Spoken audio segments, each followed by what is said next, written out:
Kisah Orang Kudus. Hari ini, tanggal 29 Januari. 1. Santo Gildas yang bijaksana. Pengaku iman. Gildas terkenal di daerah Keltik selama abad ke-6. Ia mempunyai suatu pengaruh yang besar dan tetap terhadap perkembangan kehidupan monastik di daerah Irlandia.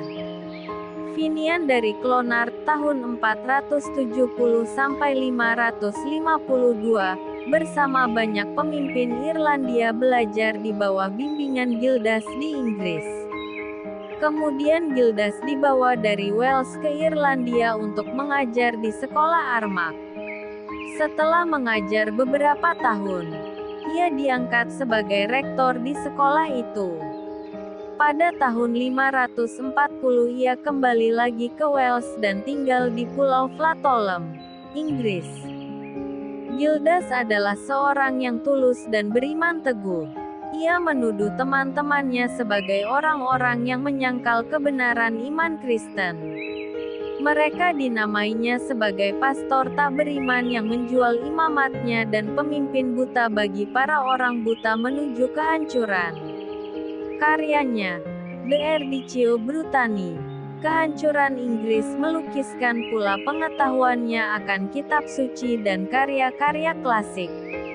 Tahun-tahun terakhir kehidupannya, ia habiskan di sebuah pulau kecil, Morbihan Bay, Inggris. Di sana ia meninggal dunia pada tahun 570. 2. Beato Joseph Freina de Metz, Imam. Freina de Metz lahir pada tanggal 15 April tahun 1852 di Abtei, Tirol Selatan, sebuah daerah di lembah pegunungan Alpen. Semenjak kecil, ia bercita-cita menjadi imam. Kedua orang tuanya merestui cita-citanya yang luhur itu. Maka ia masuk seminari untuk mengikuti pendidikan imamat.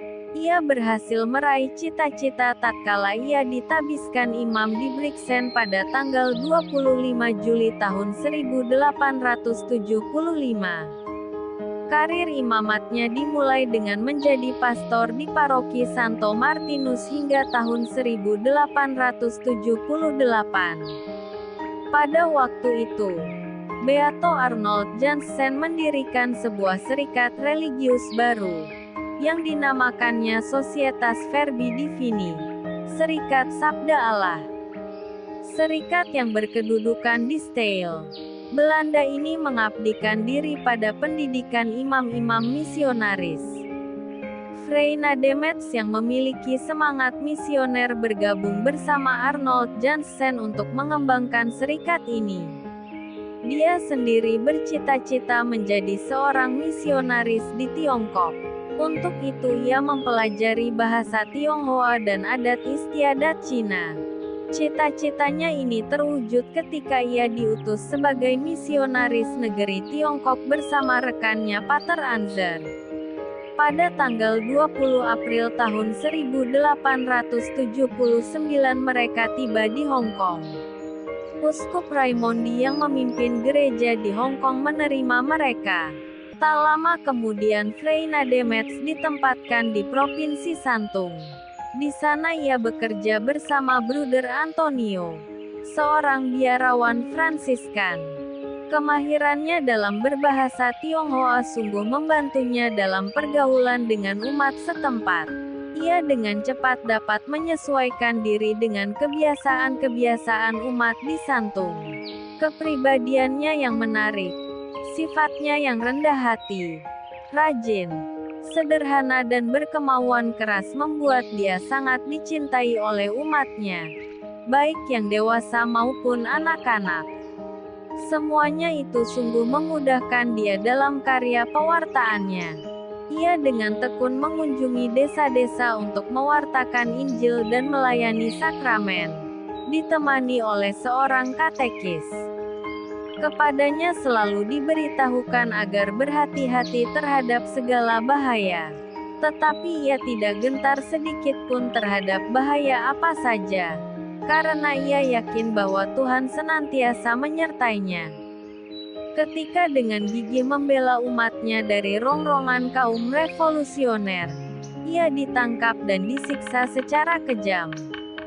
Tetapi semua penderitaan yang dialaminya tidak mengendurkan semangatnya untuk terus meneguhkan iman umatnya, dan terus mewartakan Injil.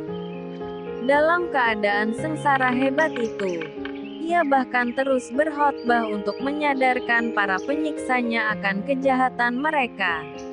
Akhirnya dia dilepaskan kembali dan dibiarkan menjalankan tugasnya seperti biasa.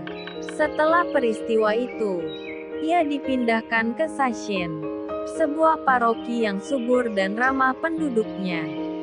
Di sana ia berhasil mempertobatkan banyak orang dengan khotbah dan pengajarannya.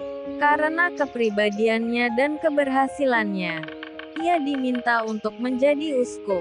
Tetapi hal ini ditolaknya. Akhirnya ia meninggal dunia pada tanggal 28 Januari tahun 1908 karena penyakit tipus. Santo Gildas yang bijaksana dan Beato Joseph Reina de Metz, doakanlah kami. Kak Carla Channel.